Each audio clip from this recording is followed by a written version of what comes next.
Fala pessoal, sejam muito bem-vindos ao nosso episódio número 58 aqui no podcast O Pai Old School. Meu nome é Rafael Henriques e hoje nós vamos falar sobre Memento Mori. Eu acredito que pelo público que eu atinjo, né, o pessoal que eu atraio pelas minhas convicções, pelos meus valores e tal, é muito provável que você já tenha ouvido falar disso, né? O Memento Mori não é nada muito estranho para a maioria das pessoas que são cristãs, né? Principalmente católicos. Eu ouço muito falar disso no meio católico. Mas a verdade é que a gente esquece, né? Que o ser humano é aquele bicho que esquece.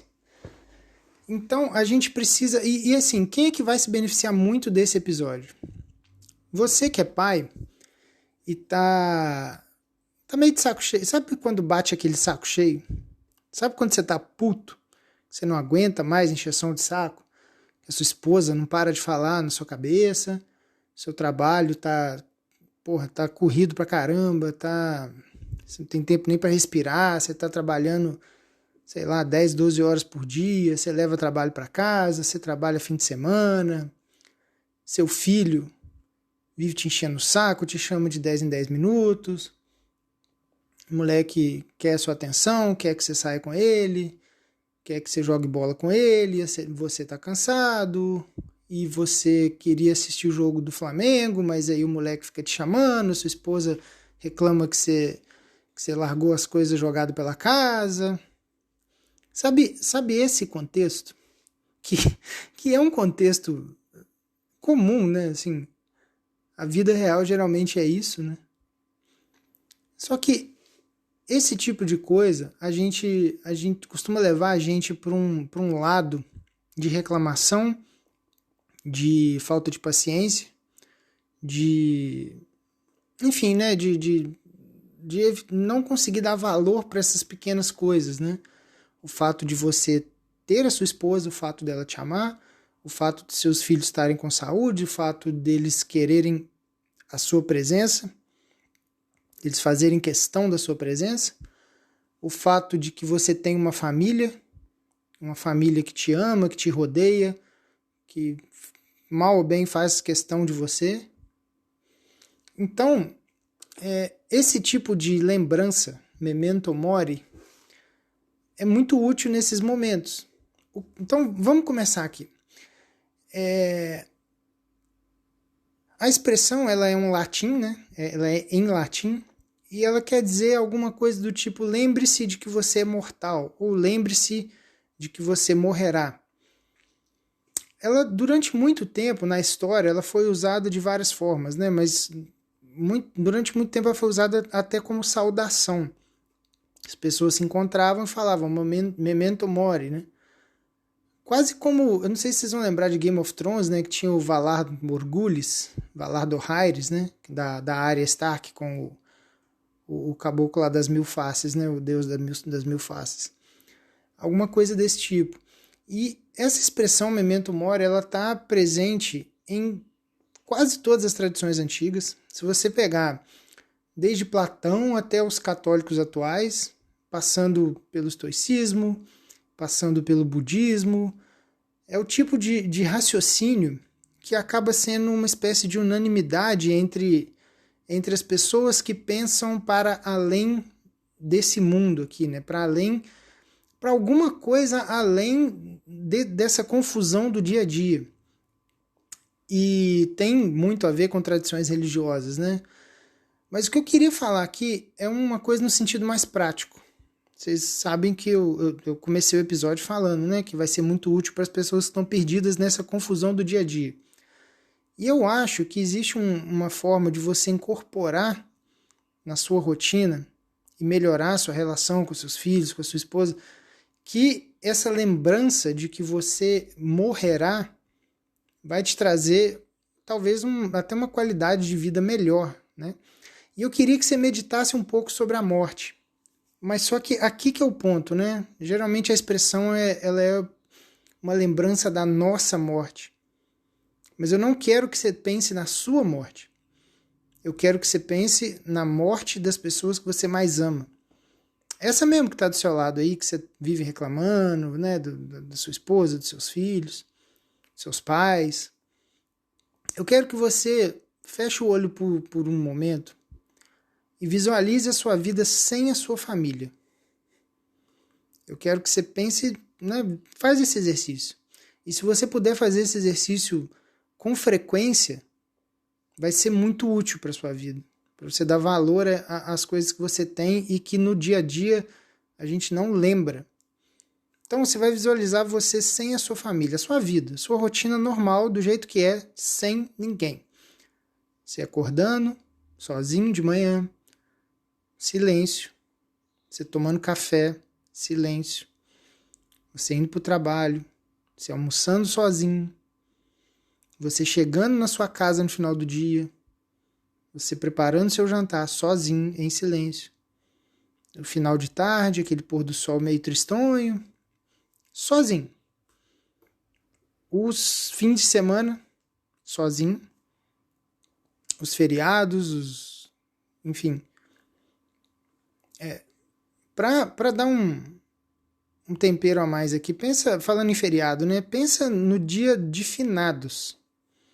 Consegue visualizar você no dia de finados, no dia dos mortos, indo fazer uma visita à sepultura da sua esposa e dos seus filhos? Por algum motivo eles morreram, né? Faleceram. E você tá sem. E aí você, imagina, finados, né? Novembro, aquele iniciozinho do verão já, aquele clima meio ruim, meio esquisito, meio nublado, talvez uma chuva, cemitério lotado, e você indo lá visitar a sepultura da sua família. Pesado, né? Pois é. Quando eu estava preparando o roteiro disso aqui, me veio à cabeça uma coisa muito, muito interessante. O início do filme Rock, o 6, né, a franquia Rock Balboa, o sexto filme, quando começa a Adrian, que é a esposa dele, já começa o filme, ela morreu, né? Ela já não está nesse filme. Ela faleceu de câncer, se não me engano. E o filme começa com o Rock fazendo uma espécie de peregrinação. Indo a certos lugares lá da Filadélfia, certos lugares que são importantes para a relação dele com a Adrian, por onde eles viveram, por onde eles passaram. E ele, aparentemente, ele faz isso todo ano. Deve ser próximo do aniversário da morte dela ou do aniversário de nascimento dela, né? Alguma coisa assim. Só que ele não faz isso sozinho. Ele tá com o Polly. O Polly é o irmão mais velho da Adrian. E você percebe que existe uma angústia no Polly.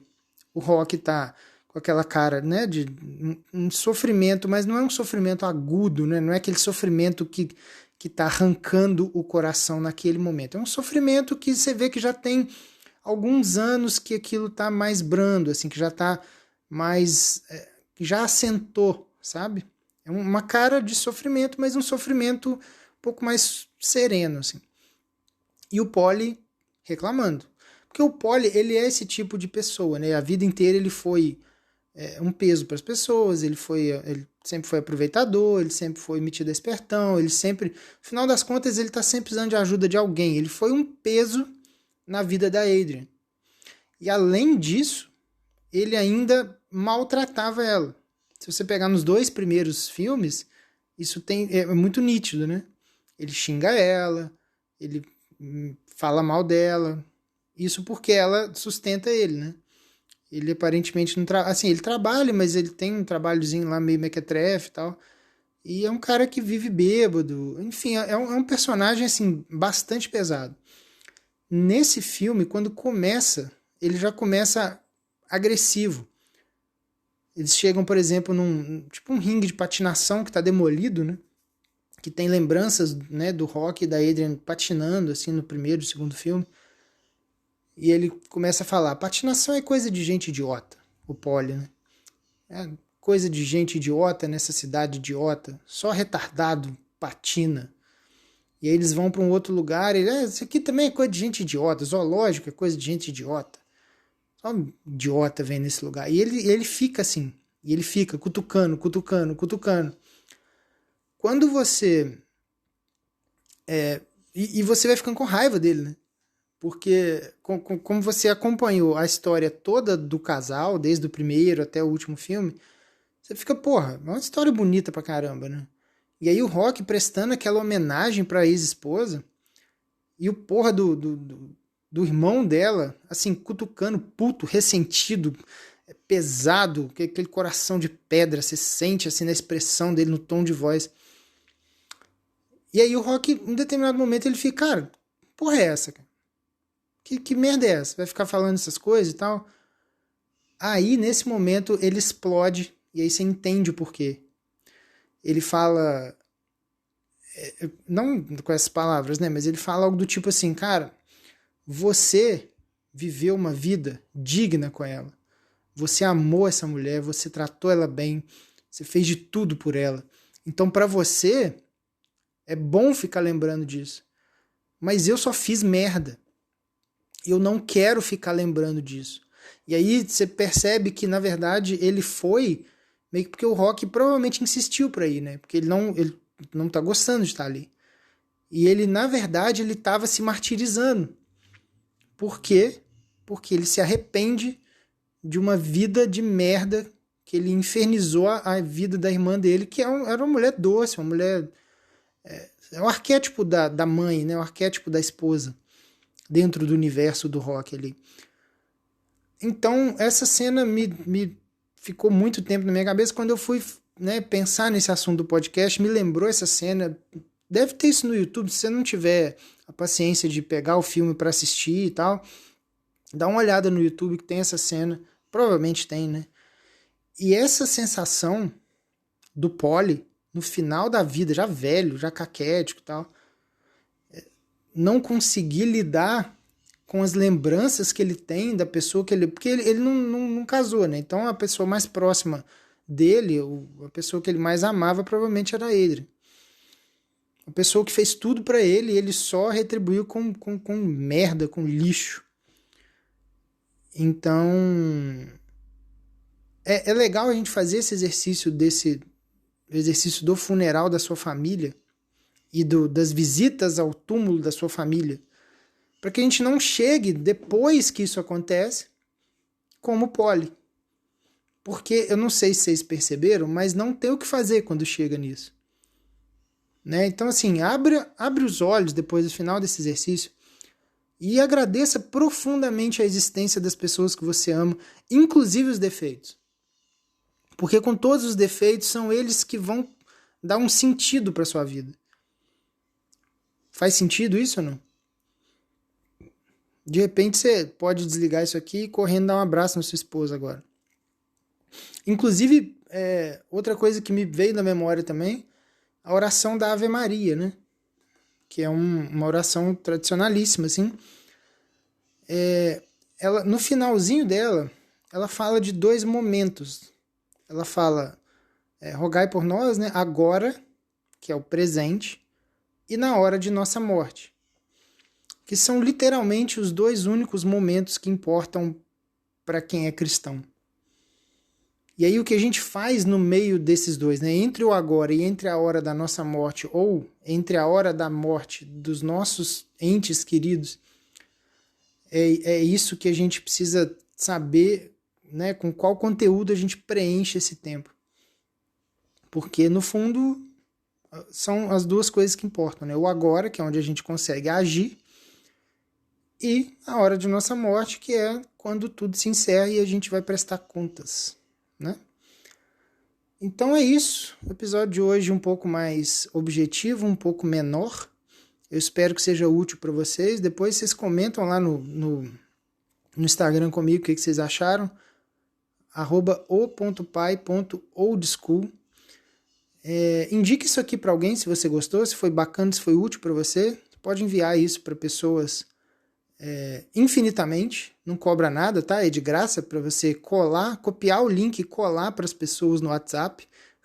Faça isso por mim, porque ajuda a levar esse tipo de conteúdo para mais gente e tá em falta, eu acho, hoje em dia. É isso aí, muito obrigado. E, outra coisa importante, não se esquece de inscrever. Você tem que seguir o podcast, porque senão você não vai saber quando eu lançar coisa nova.